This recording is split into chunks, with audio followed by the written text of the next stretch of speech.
আজ হালুনির তার মতো একটা কালো ফুটফুটে মেয়ে বাবু হয়েছে, আলহামদুলিল্লাহ। হ্যালো এভরিওয়ান, আসসালামু আলাইকুম। আজ অনেকদিন পর তোমাদের সাথে একটা ব্যক্তিগত ভিডিও নিয়ে চলে এসেছি।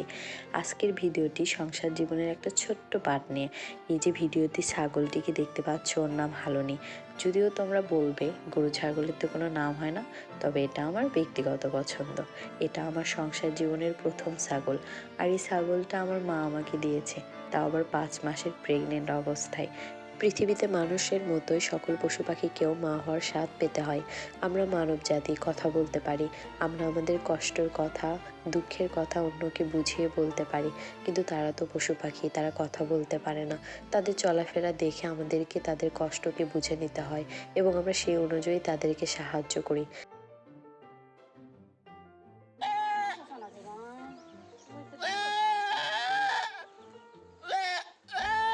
হালুনি গতকাল ভোর রাত থেকে অনেক ব্যথায় কান্নাকাটি করছিল।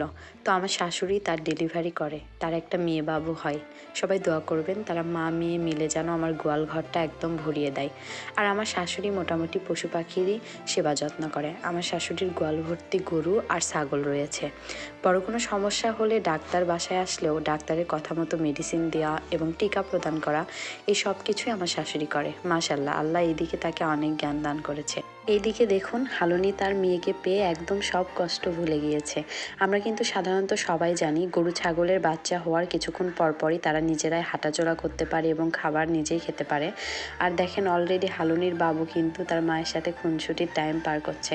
আশা করি সবার ভিডিওটা ভালো লাগবে, না লাগলে স্কিপ করবেন। খোদা হাফেজ।